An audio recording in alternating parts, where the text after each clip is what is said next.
Buat teman-teman yang sering merasa jantungnya deg-degan, berdebar-debar, denyutnya kencang kayak larinya kuda, atau bahkan merasa ada denyut yang hilang itu bisa berlatih sebenarnya untuk mengetahui secara objektif apakah jantungnya itu sebenarnya ada gangguan atau tidak.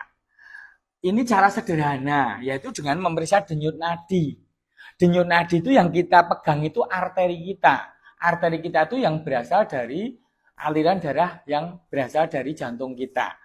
Denyut nadi itu setara dengan ketika bilik kiri jantung itu memompahkan darah ke seluruh tubuh. Lah itu yang dipancarkan di denyut nadi kita. Nah itu bisa diraba, misalnya di sini tuh nadi radialis dari arteri radialis.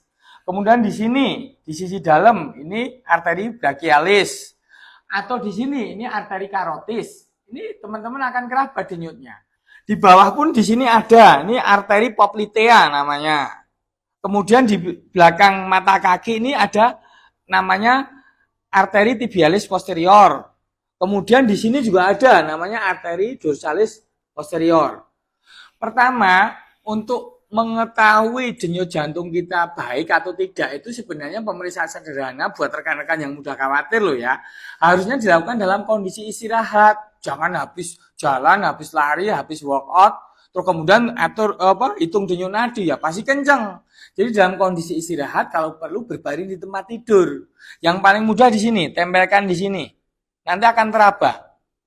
Nah setelah keraba begini, ketika intensitasnya udah jelas begini, baru hitung frekuensinya. Semenit ada berapa kali? Kalau teman-teman bisa konsentrasi, hitung semenit. Satu putaran detikan jarum jam ini. Nah, semenit itu normalnya itu 60 kali sampai 100 kali per menit. Kalau di atasnya itu denyut nadi kenceng, itu namanya takikardi. Kalau di bawahnya denyut nadi rendah itu namanya bradikardi. Nah, kalau yang takikardi itu terjadi bisa karena banyak hal. Pertama, bisa karena misalnya kondisi hipertiroid, bisa kondisi infeksi atau radang. Pada anak demam, kita demam biasanya denyut nadinya meningkat.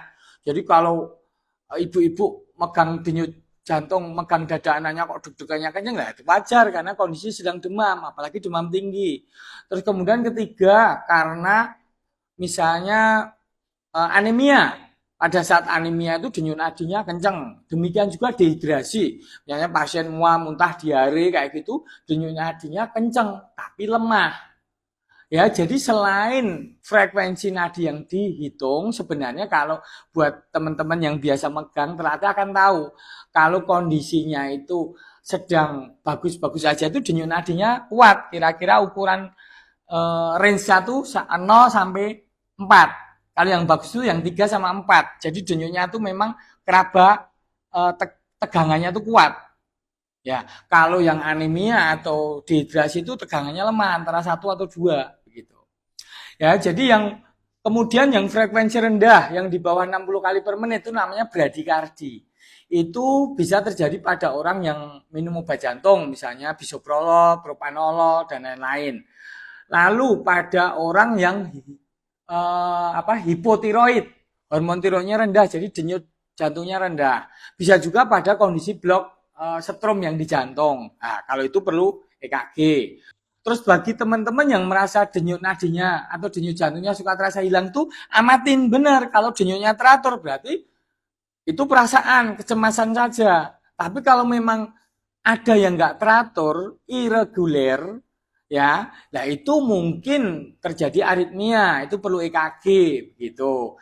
Ya, jadi buat teman-teman jangan terlalu khawatir dan jangan mempercayai begitu saja sensasi deg-degan yang ada. Lihat dulu faktor sebelumnya, apakah sebelumnya tuh ada kejadian yang mengagetkan, apa takut atau panik. Kalau penyebab ini deg-degan, perasaan sensasi deg-degan, kok habis ada peristiwa yang mendahulunya, ya bisa jadi itu hanya gangguan kecemasan. Apalagi patokan berikutnya tensi. Apalagi kalau tensinya normal, mestinya nggak perlu terlalu khawatir.